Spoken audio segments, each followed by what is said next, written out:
Friends, हम आपको कृष्ण की नई कहानी के बारे में बताते हैं। प्रभु श्री कृष्ण ने गोपियों के साथ बहुत सी लीला की है।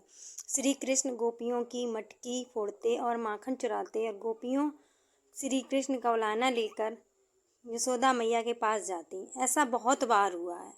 एक बार की बात है कि यशोदा मैया प्रभु श्री कृष्ण के उल्हानों से तंग आ गईं और छड़ी लेकर श्री कृष्ण की ओर दौड़ी। जब प्रभु ने अपनी मैया को क्रोध में देखा तो वह अपना बचाव करने के लिए भागने लगे।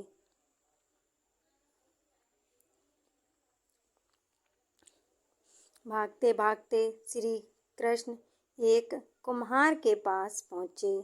कुम्हार तो अपने मिट्टी के घड़े बनाने में व्यस्त था, लेकिन जैसे ही कुम्हार ने श्री कृष्ण को देखा तो वह बहुत प्रसन्न हुआ। कुम्हार जानता था कि श्री कृष्ण साक्षात परमेश्वर हैं। तब प्रभु ने कुम्हार जी से कहा, कुम्हार जी, आज मेरी मैया मुझ पर बहुत क्रोधित हैं। मैया छड़ी लेकर मेरे पीछे आ रही हैं। मैया, मुझे कहीं छुपा लो।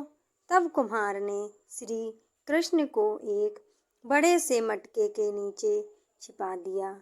कुछ ही क्षणों में मैया यशोदा भी वहां आ गईं और कुम्हार से पूछने लगीं, क्यों रे कुमार, तूने मेरे कन्हैया को कहीं देखा है क्या? कुम्हार ने कह दिया, नहीं मैया, मैंने कन्हैया को नहीं देखा। श्री कृष्ण यह सब बातें बड़े से घड़े के नीचे से छुपकर सुन रहे थे। मैया तो वहां से चली गई। अब प्रभु श्री कृष्ण कुम्हार से कहते हैं, कुम्हार जी, यदि मैया चली गई हो तो मुझे इस घड़े से बाहर निकालो। कुम्हार बोला, ऐसे नहीं प्रभु जी, पहले मुझे 84 लाख योनियों के बंधन से मुक्त करने का वचन दो। भगवान मुस्कुराए और कहा, ठीक है, मैं तुम्हें 84 लाख योनियों से मुक्त करने का वचन देता हूँ। अब तो मुझे बाहर निकाल दो। कुम्हार कहने लगा, मुझे अकेले नहीं प्रभु जी, मेरे परिवार के सभी लोगों को भी 84 लाख योनियों के बंधन से मुक्त करने का वचन दोगे तो मैं आपको इस घड़े से बाहर निकालूंगा।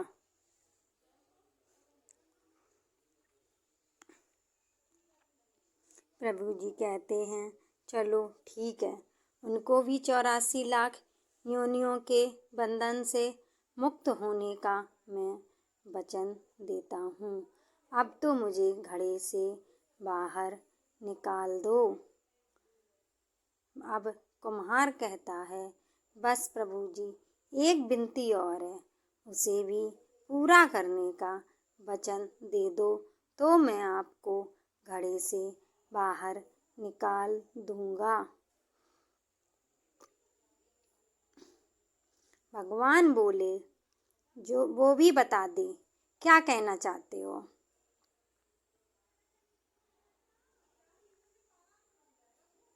कुम्हार कहने लगा, प्रभु जी, जिस घड़े के नीचे आप छुपे हो उसकी मिट्टी मेरे बैलों के ऊपर लाद के लाई गई है।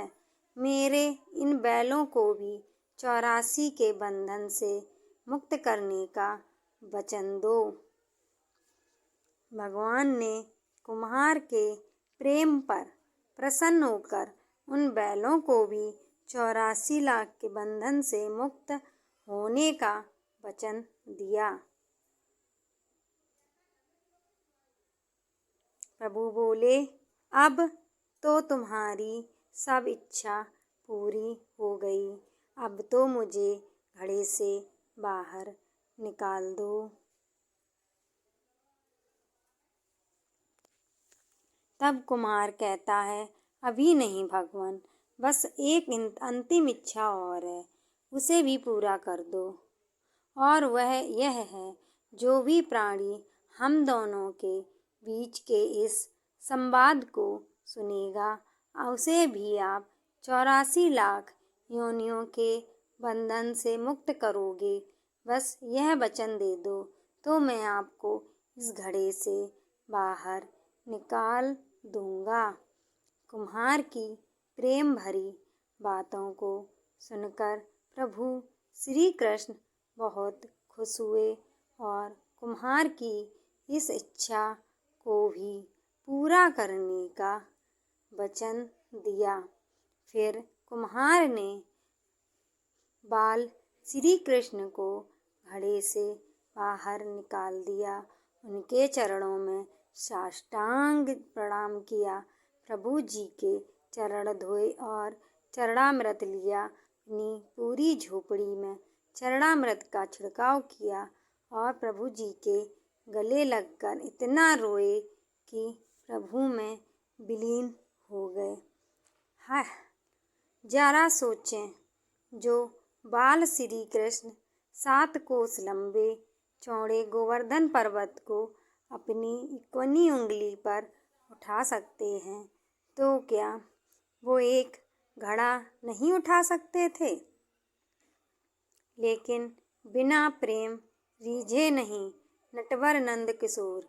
कोई कितने भी यज्ञ करे, अनुष्ठान करे, कितना भी दान करे, चाहे कितनी भी भक्ति करे, लेकिन जब तक मन में प्राणी मात्र के लिए प्रेम नहीं होगा, प्रभु श्री कृष्ण मिल नहीं सकते। आशा करता हूँ दोस्तों आपको ये मेरी कहानी अच्छी लगी होगी। आज और अच्छी कहानी पाने के लिए लाइक करें, कमेंट करें।